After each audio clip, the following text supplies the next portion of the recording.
Buenos días, voy a presentar. Eh, Voy a hacer rápido la parte introductoria en donde explico cómo los frailes comienzan a aprender la lengua, ¿no? Llegan, comienzan antes de fundar monasterios, comienzan a predicar en los villorrios, ¿no?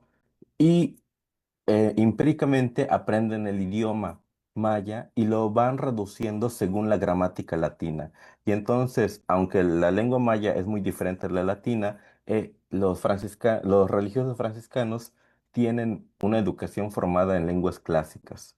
Y entonces estudian las lenguas originarias según el latín, con declinaciones y conjugaciones, ¿no? Son distintas las formas en que los frailes, veían el idioma. Algunos, bueno, lo tenían que aprender para poder hacer su labor religioso. Unos, como Fray Bernardo de Lizana, dice que tenían en buena estima el idioma y escribe en su devocionario de Nuestra Señora de Izamal que algunos llaman a la lengua yucateca bárbara y es porque ellos lo son, que juzgan como el ciego de colores, ¿no? Otro es Fray Pedro Beltrán de Santa Rosa María, quien dice que el idioma yucateco es garboso en sus dicciones, elegante en sus periodos y en ambas cosas conciso, pues con pocas palabras y breves sílabas explica a veces profundas sentencias. Aquí está explicando que el idioma maya es un idioma aglutinante. Y entonces se van pegando cachitos y cachitos y cachitos, y finalmente en una palabra terminas diciendo una oración.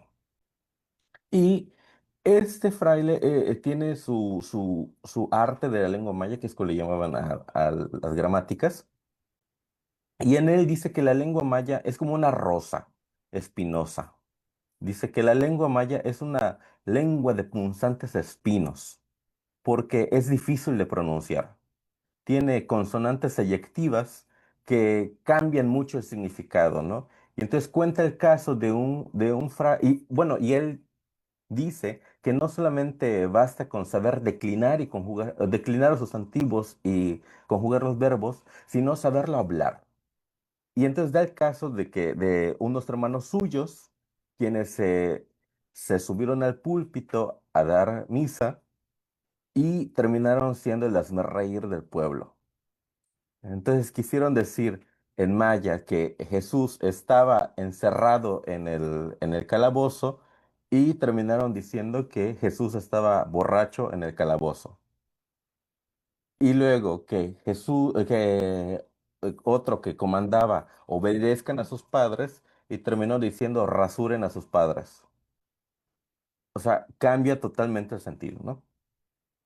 Ellos comienzan a inventar un alfabeto, utilizan el latín y el español y algunos signos del, del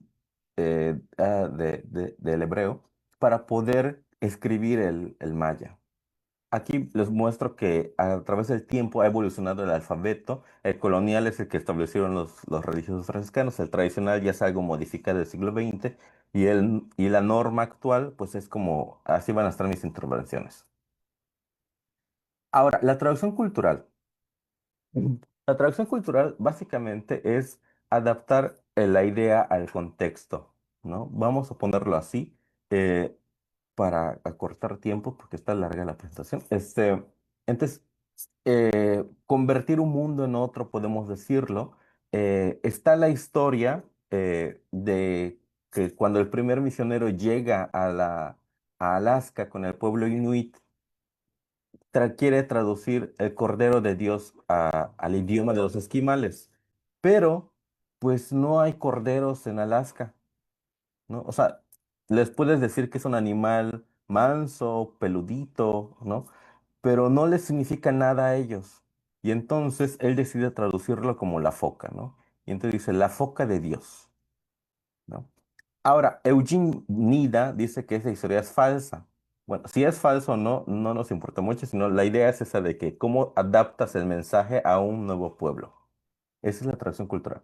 En este caso, en esta presentación les voy a presentar cuatro casos de cómo los franciscanos adaptaron términos propios de la cultura maya para poder evangelizarlos, ¿no? Okja, que es una metáfora para morir, Waj, que es tortilla, Tzonot, que es cenote, y Nicté, que es la flor de mayo o plumeria. Okja es morir, vamos a ponerlo así. En las inscripciones jeroglíficas, bueno, les digo, voy a hacer saltos. Voy a hablar de los mayas prehispánicos, coloniales y contemporáneos. Y entonces no es como que me centre en un periodo, sino que voy a estar saltando el tiempo para mostrar la continuidad.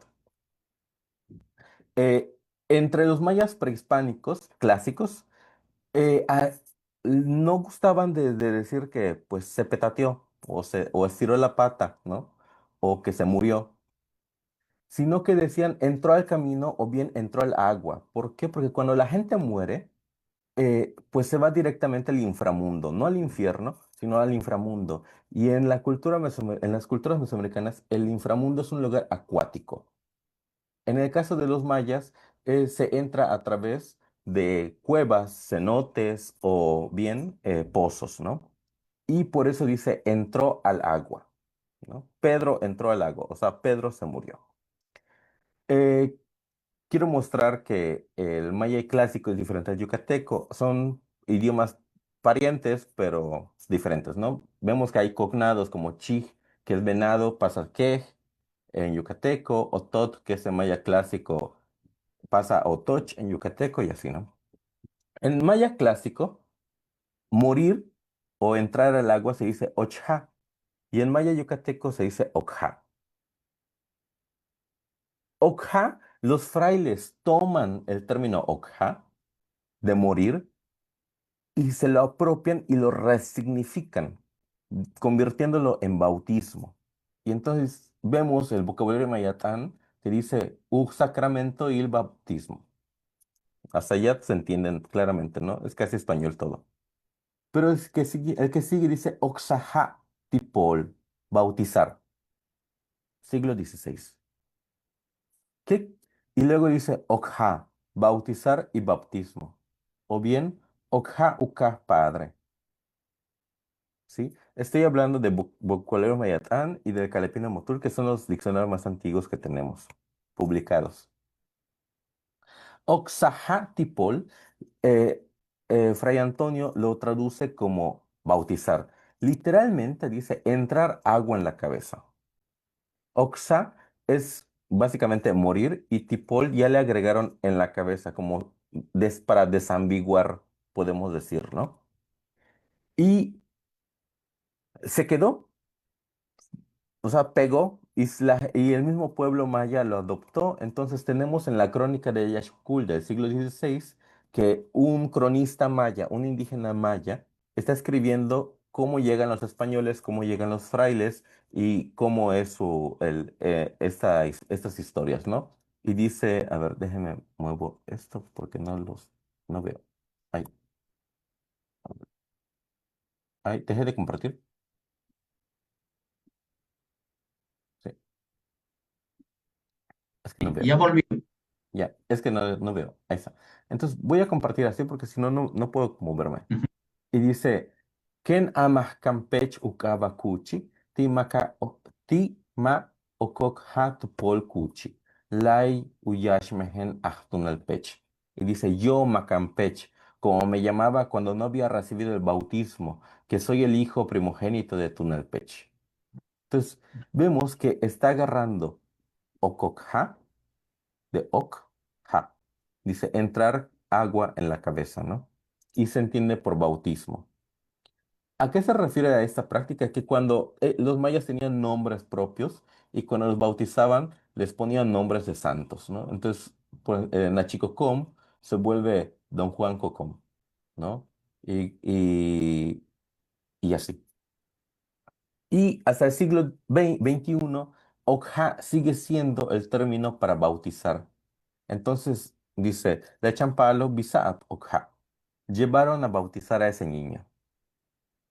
Nada más cambiaron las grafías, pero el término sigue siendo el mismo. Entonces vemos que del prehispánico morir a bautizar, pues vemos que hay cierta relación de renacer, ¿no? Sonot, quien no conozca qué es un cenote, básicamente es una cueva inundada, ¿no? Y son estas cavernas. Los frailes nos dicen claramente, o sea, se sorprenden los frailes. Dicen que son primero lagos, balsas, que están ondas. Fray Diego de Landa en su relación dice que en la tierra, hablando de Yucatán, dice, en la tierra proveyó Dios de unas quebradas que los indios llaman cenotes, que llevan de peña tajadas al agua. Y continúa, estos cenotes son de muy lindas aguas y muy de ver, que hay algunos de peña tajadas al agua y otras con algunas bocas que les creó Dios. Y si se dan cuenta, este es el suelo y todo esto es piedra y esto es el agua, ¿sí? Bueno, y dice que hay algunos que están tan grandes que puede entrar un barco, ¿no? En el informe contra los adoradores de ídolos de Yucatán, el canónigo Pedro Sánchez de Aguilar dice que hay tantas en ese territorio que asombran y espantan, ¿no? Y en el otro dice que tienen grandes boquerones por donde pasa la luz, ya que algunos son tan anchos como una gran plaza o solar, y mirando de abajo hacia arriba espanta y atemoriza el ver, ¿no? Entonces pueden ver claramente que aquí está el suelo y aquí tienes que subir todo este despeñadero para salir de la cueva, ¿no? Aquí pueden ver otra imagen. Y el zonot, o sea, el cenote, se vuelve, los frailes lo adoptan como abismo. Y entonces lo utilizan para explicar el infierno, que es un abismo. Y dice Utzonot Kakel Mitnal, abismo del infierno. En realidad, la traducción literal dice el fuego del cenote del infierno. Es curioso porque los cenotes tienen agua, no fuego, pero lo están utilizando por la profundidad, por la hondura. Y otro, el diccionario de San Francisco de Fray Gabriel de la Ventura, nos dice, Vishavuheltik Dios tiyanech tutzonotil akeban. ¿Cómo conocerás a Dios estando en el abismo de tus pecados? ¿No? Es curioso, a mí me gusta mucho este ejemplo. El que sigue es waj, que es tamal o tortilla. En el arte maya vemos muchas representaciones de los tamales, ¿sí? Aquí tienen un detalle donde está una persona, otra persona, y aquí su platito de tamales colados, ¿no? Y waj, los frailes desde el primer momento se dan cuenta que es la comida del pueblo llano. Y lo tratan de hacer equivalencia. Guaj es tortilla de maíz, pero le dicen pan generalmente. O bien tortillas de pan de maíz de esta tierra. Pan, tortilla, pan. ¿Sí? Ahora, para diferenciar entre el pan de esta tierra y el pan de Castilla, le llaman guaj a la tortilla normal y castellan guaj, pan de Castilla. O sea, mayanizan castellano por castilán. Y vemos, por ejemplo, que cum es calabaza, castellan cum, calabaza de Castilla, pom, incienso, castellan pom, incienso de Castilla, winic, hombre, castellan winic o español, ¿sí? Eh, y ellos utilizan waj para hablar sobre los panes, para las hostias. Sí. Tenemos el caso de San Diego de Alcalá, quien es conocido pues porque regalaba panes a los pobres, ¿no? Los robaba panes del convento y se los daba a los pobres. Tenemos el ejemplo de esta pintura de Murillo. Y uno de sus milagros más famosos es ese de la transfiguración de panes en rosas, ¿no? En donde está sacando panes de la cocina, el padre superior le dice, ¿a dónde te llevas esos panes? Fray Diego de Alcalá dice, no, no, no, no, yo no llevo panes, llevo rosas. El prelado jala el hábito y ¡boom! Salen rosas de su hábito, ¿no? Ahora, en el área maya, pues San Diego de Alcalá fue muy venerado, ¿sí? Nada más que aquí ya no repartía panes, repartía tortillas, ¿no? Y entonces está la historia de San Diego, la ermita de San Diego de Alcalá en Tecash. Tecash es un pueblo en el sur de Yucatán. Está aquí, le construyeron una ermita sobre un cerro natural. Y en ese entonces, en el siglo sí, XVI, eh, nada más se construyeron una casita de bajareque guano, de palma de guano, ¿no? Que es como los indios o los mayas tenían sus casas. Y entonces deciden construirle una ermita de cal y canto. Entonces mandan bueno, es un milagro que se cuenta en el libro de Historia de Yucatán de Fray Diego de López de Cogolludo, otro fraile franciscano, y básicamente es el milagro de las tortillas. Mandan a unos peones a una cueva a excavar, a sacar piedras y polvo de construcción para levantar la iglesia, y la cueva se termina viniendo abajo y sepulta a los peones. Naturalmente, la gente dio por muertas a a los vecinos dieron por muertos a esa gente. Sin embargo, al tercer día, la gente comenzó a escuchar que están saliendo voces de la cueva. Entonces se dieron a la tarea de mover todas las piedras y sacar a los peones, a los trabajadores que se quedaron sepultados allá. Y salieron sin ningún rasguño. Los trabajadores salieron sin ningún rasguño y contaron que todos aquellos 3 días San Diego de Alcalá les había traído tortillas de maíz para comer y agua que bebían. ¿Sí? Perdón, Pedro, te quedan 5 minutos. Gracias. Entonces,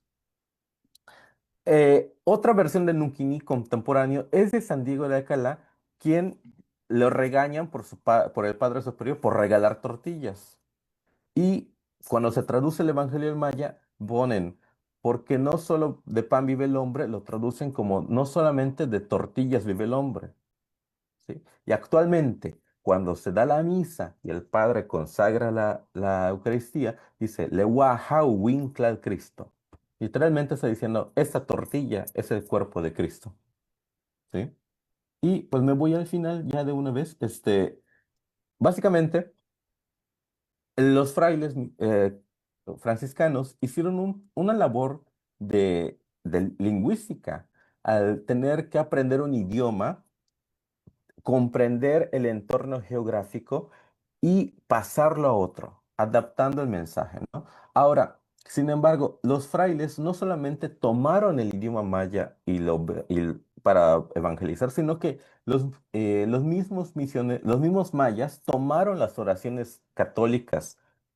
eh, las mismas oraciones católicas ya vertidas al maya por los frailes y las metieron en las oraciones paganas que los mismos frailes combatían. Entonces, la fórmula de en el nombre del Padre, del Hijo y del Espíritu Santo, amén, en la declaración de doctrina cristiana vemos que dice, Tucaba Dios Yumbil, Yetel Dios Mehenbil, Yetel Dios Espíritu Santo.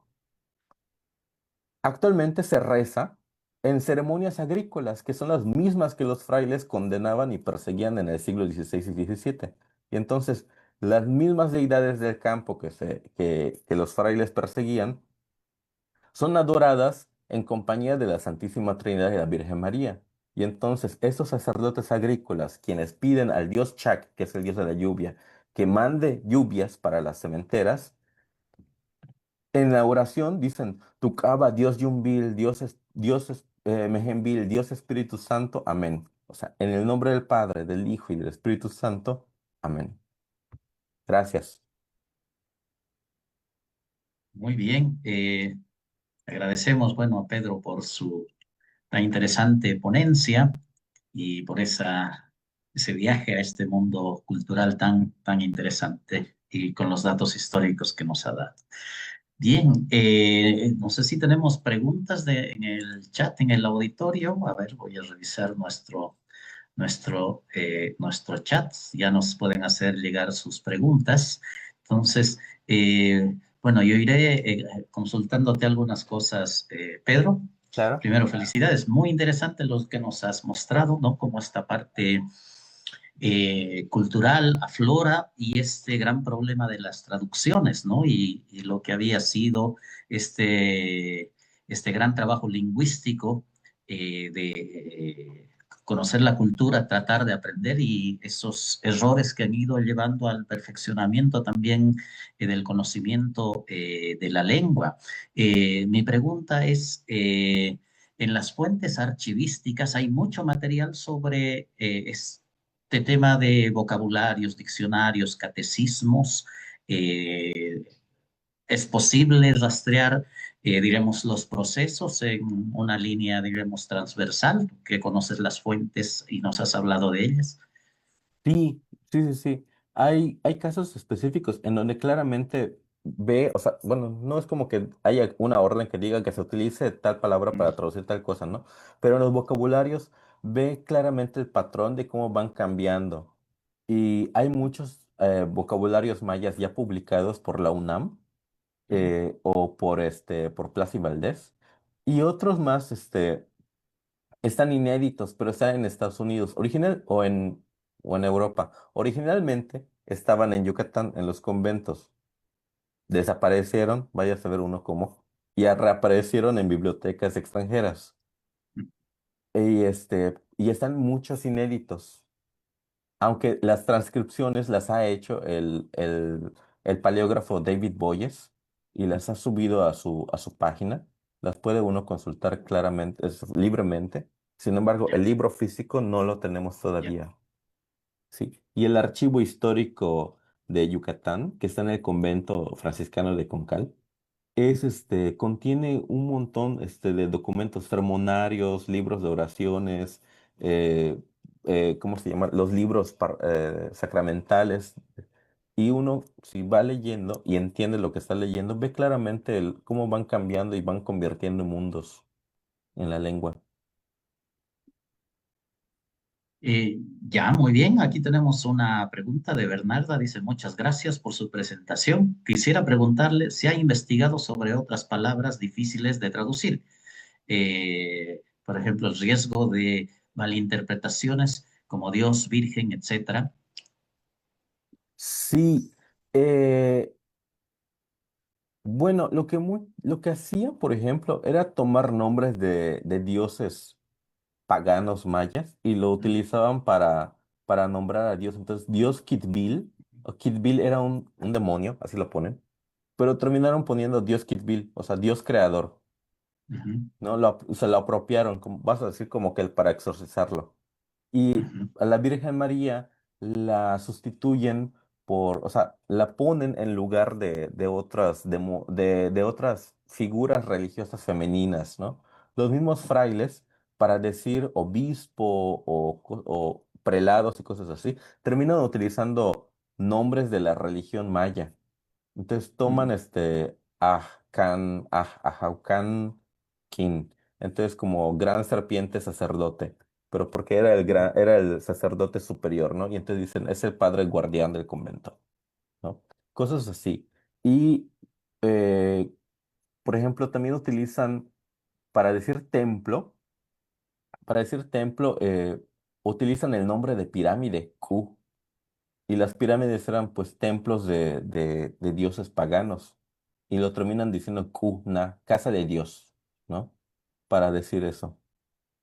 Eh, pero si era un dios inferior, ¿por qué dice a veces que otros son dios como que... No, yo creo que lo para desambiguar. O sea, para no decir que no es tal, sino o sea, Dios Kitbil. También ponen, ya para 1700 como para decir, eh, ya dejaron eso, comienzan a utilizar Jajal Dios. Y Jajal es verdadero, entonces Dios verdadero. Y hasta el día de hoy, la gente común del pueblo dice, tan en misa, o sea, voy a misa a escuchar la palabra de Jajal Dios, y no lo traduce como la palabra del Dios verdadero, sino la palabra de Dios. Ya. Muy bien, Pedro, hay una pregunta del padre Agustín. Eh, Él pregunta, bueno, dice, gracias por la presentación. Una pregunta sencilla. ¿Existe el ritual de la misa aprobada para las celebraciones eucarísticas en ese idioma? ¿Tienes conocimiento de eso, de que hay un ritual ya aprobado estos tiempos? Pues el lenguaje y la forma de evangelización del siglo XVI, XVII tiene un contexto.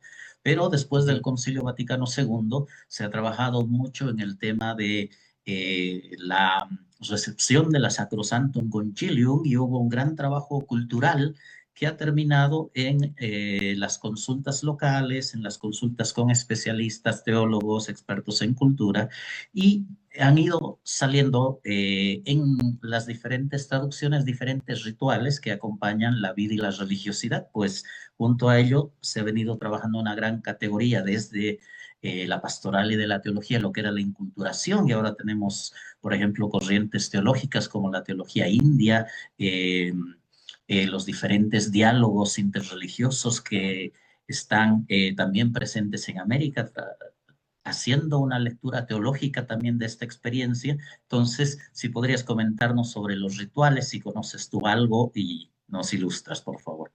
Sí, bueno, antes del concilio la misa era en latín, pero el sermón era en maya, para que la gente lo Mm, entienda, o bien en español. Actualmente ujú, ya se puede celebrar la misa completa en maya. Yo no sé, es ujú, que como que haya un documento o algo así, pero yo he estado mm. en misas que se dan en totalmente en maya. Y misas Ya. de muertos, de 15 años, de bodas, se pueden celebrar en maya si así lo pide la gente, ¿no? Mm. Y claro, si el sacerdote habla la lengua, sí. Ya, bueno, una curiosidad en torno a ello. ¿Y hay un clero local, conocedor de la cultura, que acompaña estas celebraciones? Pues como indicabas, el idioma necesita unas habilidades no solo memorísticas, sino también lingüísticas en la expresión, ¿no? Entonces, ¿hay un clero conocedor o suficiente que acompañe la religiosidad del pueblo? Sí, la Iglesia Católica es la única institución en Yucatán que desde hace 500 años ha dado clases de maya a los religiosos. Entonces, desde el seminario conciliar o los frailes franciscanos, Mm. o sí, son los únicos que están. Sí, los frailes franciscanos, este, para entrar, para poder ejercer, tienen que tomar clases de maya. O sea, y que forma parte de su formación. Ujú, Y bueno. Mucha gente de los que entran al seminario son mayablantes, vienen gente del mm. pueblo y se les facilita completamente de eso, ¿no? Otros no tanto y tienen que tomar las clases desde cero, ¿no?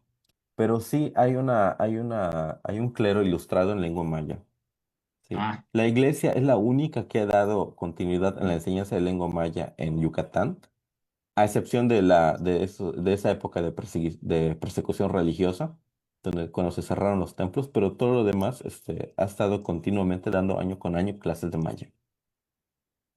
Ya, perfecto. Muchas gracias, Pedro. A razón del tiempo, vamos a pasar